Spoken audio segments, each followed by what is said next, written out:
Saudi अरब के दारुल हुकूमत रियाज में पाकिस्तानी कम्युनिटी के मकबूल अदबी, सकाफती और समाजी तंजीम पाकिस्तान राइटर्स क्लब रियाज और लेडीज़ चैप्टर ने 77वें यौम आज़ादी के मौके पर मकामी होटल में एक शानदार तकरीब मुनाकिद की, जिसमें नौजवान तलबा और तालिबात, मारूफ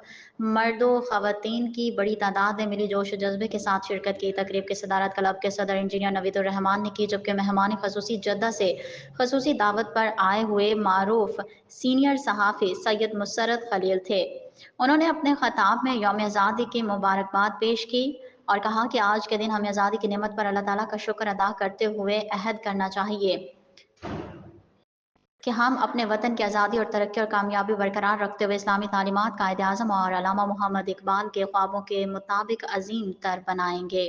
आखिर में सदर तकरीब नवीदुर रहमान ने तमाम मेहमानों का शुक्रिया अदा किया और अज़म का अदा किया कि वो राइटर्स क्लब नौजवान के लिए और कौमी यकजहती के लिए तकरीबात का अहतमाम करते रहेंगे। प्रोग्राम की निज़ामत वलीद एजाज ताहिर अवान ने की। कबल अजीम प्रोग्राम का आगाज़ उसामा की तिलावत कुरान पाक से हुआ।